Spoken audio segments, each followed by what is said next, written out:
Hi friends, welcome back to our YouTube channel. ನಾವು ಸೋಮವಾರನೇ ನಮ್ಮ ಮನೆಯಲ್ಲಿ ಲಕ್ಷ್ಮೀ ಪೂಜೆನ ಮಾಡಿ ಮುಗಿಸಿದ್ವಿ. ಹಂಗಾಗಿ ಇಲ್ಲಿ ಬುಧವಾರ ದಿನದ ಲಾಗ್ನ ನಾನು ಕಂಟಿನ್ಯೂ ಮಾಡ್ತಾ ಇದ್ದೀನಿ. ಇಲ್ಲಿ ಬುಧವಾರ ನಮ್ಮ ಮನೆಯಲ್ಲಿ ದೀಪ ಹಚ್ಚಿದ್ವಿ. ಹಾಗೆ ನಾನು ಬುಧವಾರ ದಿನದ ಬೆಳಗ್ಗೆಯಿಂದ ಸಂಜೆವರೆಗೂ ನನ್ನ ಲಾಗ್ನ ಶೇರ್ ಮಾಡ್ತಾ ಇದ್ದೀನಿ ವಿಡಿಯೋದಲ್ಲಿ. ಪ್ಲೀಸ್ ಈ ಒಂದು ವಿಡಿಯೋ ನಿಮಗೆ ಇಷ್ಟ ಆದರೆ ಲೈಕ್ ಮಾಡಿ ಮತ್ತು ಶೇರ್ ಮಾಡಿ ಫ್ರೆಂಡ್ಸ್. ಹಾಗೆ ಸಬ್ಸ್ಕ್ರೈಬ್ ಮಾಡ್ಕೊಂಡು ಕೂಡ ವಿಡಿಯೋನ ನೋಡಿ.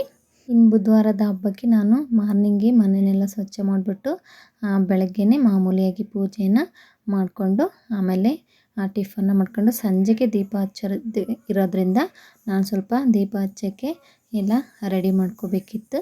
ಸೊ ಹಾಗಾಗಿ ಮಾರ್ನಿಂಗು ನಾವು ಪೂಜೆ ಎಲ್ಲ ಮುಗಿಸ್ಕೊಂಡು ಟಿಫನ್ ಮಾಡ್ಕೊಂಡು ಸಂಜೆ ಪೂಜೆಗೆ ರೆಡಿ ಮಾಡಿಕೊಂಡೆ. ಹಾಗೆ ಇಲ್ಲಿ ಮಾರ್ನಿಂಗ್ ಬ್ರೇಕ್ಫಾಸ್ಟ್ಗಂತ ನಾನು ಸ್ವಲ್ಪ ಅವಲಕ್ಕಿನ ಒಗ್ಗರಣೆ ಮಾಡಿದ್ದೆ ಅಷ್ಟೇ. ಅದ್ರ ಜೊತೆಗೆ ನಾನು ಹೆಸ್ರುಕಾಳು ಮೊಳಕೆ ಬಂದಿದ್ವು. ಸೊ ಮೊಳಕೆ ಹೆಸ್ರುಕಾಳು ಮತ್ತು ಸೌತೆಕಾಯಿನೂ ಸೈಡಿಗೆ ಹಾಕ್ಕೊಂಡು ಟಿಫನ್ ಮಾಡಿಕೊಂಡು ನಾವು ಒಂದು ದಿನದಲ್ಲಿ ಆಲ್ಮೋಸ್ಟ್ 3 ಟೈಮು ಕೂಡ ನಾವು ಆಹಾರನ ಬೇಯಿಸ್ಕೊಂಡೇ ತಿಂತೀವಲ್ವ. ಸೊ ಹಂಗಾಗಿ ಎಲ್ಲ ಬೆಂದೋಗಿರೋದ್ರಿಂದ ನಮಗೆ ವಿಟಮಿನ್ಸು ಪ್ರೋಟೀನ್ಸು ಸಿಗೋದು ಕಡಿಮೆ ಆಗುತ್ತೆ. ಹಂಗಾಗಿ ಈ ಥರ ಒಂಥರ ಈ ತರಕಾರಿ ಮತ್ತು ಈ ಕಾಳುಗಳು ಸಲಾಡ್ ಮಾಡ್ಕೊಂಡು ಊಟದ ಜೊತೆ ಸ್ವಲ್ಪ ತಿಂದರೆ ನಮಗೆ ಆರೋಗ್ಯಕ್ಕೆ ತುಂಬ ಬೆನಿಫಿಟ್ ಸಿಗುತ್ತೆ. ಹಾಗೆ ಡಯಟ್ ಮಾಡೋರಿಗೂ ಕೂಡ ತುಂಬ ಹೆಲ್ಪ್ ಆಗುತ್ತೆ. ಸೊ ಹಂಗಾಗಿ ನಾವು ಸ್ವಲ್ಪ ಈ ಮೊಳಕೆ ಕಾಳು ಕೋಸಂಬರಿ ಈ ಥರ ಒಂದು ಟೈಮ್ ಮಾಡ್ಕೊಂಡು ತಿಂತೀವಿ. ಮತ್ತು ಸೌತೆಕಾಯಿನೂ ಕೂಡ ಕಂಪಲ್ಸರಿ ತಿಂತೀವಿ. ಈ ಕಡೆ ನಾನು ದೋಸೆಗೆ ಅಕ್ಕಿ ಮತ್ತು ಉದ್ದಿನಬೇಳೆ ಜೊತೆಗೆ ಕೆಲವೊಂದು ಹೈ ಪ್ರೋಟೀನ್ ಇರುವಂತಹ ಕಾಳುಗಳನ್ನು ನೆನೆ ಹಾಕ್ತೆ.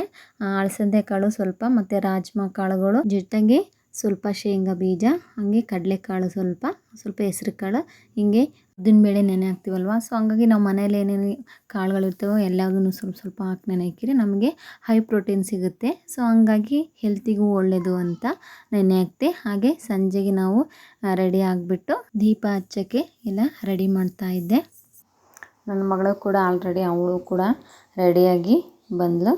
ಇಲ್ಲಿ ಹೊರಗಡೆ ಸ್ವಲ್ಪ ಗಾಳಿ ಇರೋದ್ರಿಂದ ದೀಪ ಹತ್ತಲಿಲ್ಲ. ಸೊ ಹಂಗಾಗಿ ನಾನು ಒಳಗಡೆ ಬಂದು ಹಚ್ಕೊಂಡು ಹೊರಗಡೆ ಇಟ್ಟು ಪೂಜೆ ಮಾಡಿದೆ. ರಂಗೋಲಿನ ಹಾಕಿದ್ದೆ, ಸ್ವಲ್ಪ ಕಲರ್ ಹಾಕಿ ಸ್ವಲ್ಪ ಹೂವು ಡೆಕೋರೇಷನ್ ಮಾಡಿದೆ.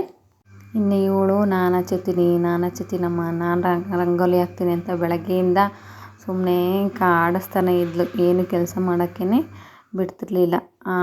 ಅಲ್ಲಿ ಇಲ್ಲಿ ಬಂದು ಕಲರ್ ರಂಗೋಲಿ ತಗೊಳೋದು, ದೀಪ ತಗೊಳೋದು, ನಾನು ರೆಡಿ ಆಗ್ತೀನಿ, ನಾನು ಮುಂಚೆ ರೆಡಿ ಆಗ್ತೀನಿ ಅಂತ ಇಬ್ರಿಗೂ ಕಾಂಪಿಟೇಷನ್ ಬಿದ್ದಿತ್ತು. ಸೊ ಇಲ್ಲಿ ದೀಪ ಹಚ್ಚಿ ಪೂಜೆ ಮಾಡಿದ್ವಿ. ಇಷ್ಟೇ ಸಿಂಪಲ್ಲಾಗಿ, ಯಾಕಂದರೆ ಮೊದಲನೇ ದಿನ ನಾವು ಲಕ್ಷ್ಮೀ ಪೂಜೆ ಮಾಡಿದ್ವಲ್ವ. ಸೊ ಹಂಗಾಗಿ ಮಾಮೂಲಿಯಾಗಿ ದೀಪ ಹಚ್ಚಿ ಪೂಜೆ ಮಾಡೋದಷ್ಟೇ. ಇನ್ನು ನಮ್ಮ ಮನೆಯವರು ಕೂಡ ಸ್ವಲ್ಪ ವೀಡಿಯೋ ಮಾಡ್ತಿದ್ರು. ಮತ್ತು ಸಂಜೆ ಸಿಂಪಲ್ಲಾಗಿ ಸ್ವಲ್ಪ ಹೆಸ್ರುಬೇಳೆ ಪಾಯಸ ಮಾಡಿ ಆಮೇಲೆ ಸ್ವಲ್ಪ ಕೋಸಂಬರಿ ಮಾಡ್ಕೊಂಡು ಊಟ ಮಾಡಿದ್ವಿ. ಈ ಹಬ್ಬ ಹರಿದಿನಗಳು ಬಂದರೆ ತುಂಬ ಖುಷಿ ಅಲ್ವಾ. ಎಲ್ರಿಗೂ ಏನೋ ಒಂಥರ ನೆಮ್ಮದಿ, ಸಮಾಧಾನ, ಪೂಜೆ ಪುನಸ್ಕಾರಗಳು, ಸಂಪ್ರದಾಯಗಳು ಇವೆಲ್ಲ ನಮಗೆ ಆ ಪೀಳಿಗೆಯಿಂದ ಪೀಳಿಗೆಗೆ ಹೋಗ್ತಾನೆ ಇರ್ತವೆ. ಒಬ್ಬರು ನೋಡೊಬ್ಬರು ಇತ್ತೀಚೆಗಂತೂ ಈ ಒಂದು ಹಬ್ಬಗಳು ಸಡಗರ ಸಂಭ್ರಮ ಜಾಸ್ತಿನೇ ಆಗ್ತಾಯಿದೆ. ಸೊ ಇದರಿಂದ ಸಣ್ಣ ಮಕ್ಕಳಿಗೂ ಕೂಡ ನಮಗೆ ನಮ್ಮ ಸಂಸ್ಕೃತಿ ಸಂಪ್ರದಾಯನ ನಾವು ಹೇಳ್ಕೊಟ್ಟಂಗೆ ಆಗುತ್ತೆ, ಒಳ್ಳೆಯ ಸಂಸ್ಕೃತಿನ ಕಲಿಸ್ದಂಗೆ ಆಗುತ್ತೆ. ಇಲ್ಲಿ ಲೈಟ್ ಆಫ್ ಮಾಡ್ಕೊಂಡು ನಾನು ದೀಪ ಹಚ್ಚಿದೆ. ಎಷ್ಟು ಚೆನ್ನಾಗಿ ಕಾಣಿಸ್ತೈತೆ ನೋಡಿರಿ. ದೀಪದ ಬೆಳಕಿಗೆ ಎಲ್ಲೂ ಕೂಡ ಸರಿಸಾಟಿ ನೀರಲ್ಲ. ಅದೇ ಒಂಥರ ಈ ಒಂದು ಅಂಧಕಾರವನ್ನು ಅಳಿಸ್ಬಿಟ್ಟು ನಮಗೆ ಒಳ್ಳೆಯ ಜಗತ್ತಿನೆಡೆಗೆ ನಮಗೆ ಹೋಗೋಕ್ಕೆ ಇದರಿಂದ ಸಾಧ್ಯ ಆಗುತ್ತೆ.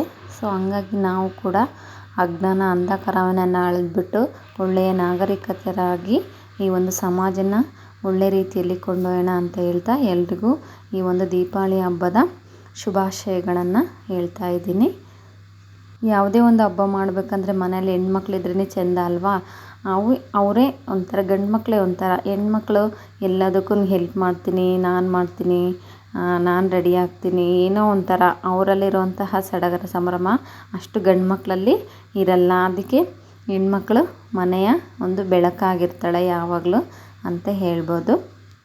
ಹೀಗೆ ನಾವು ನಮ್ಮ ಮನೇಲಿ ದೀಪಾವಳಿನ ದೀಪ ಹಚ್ಚೋ ಮೂಲಕ ನಾವು ತುಂಬ ಖುಷಿಯಾಗಿ ತುಂಬ ಸಡಗರದಿಂದ ಆಚರಿಸ್ಕೊಂಡ್ವಿ.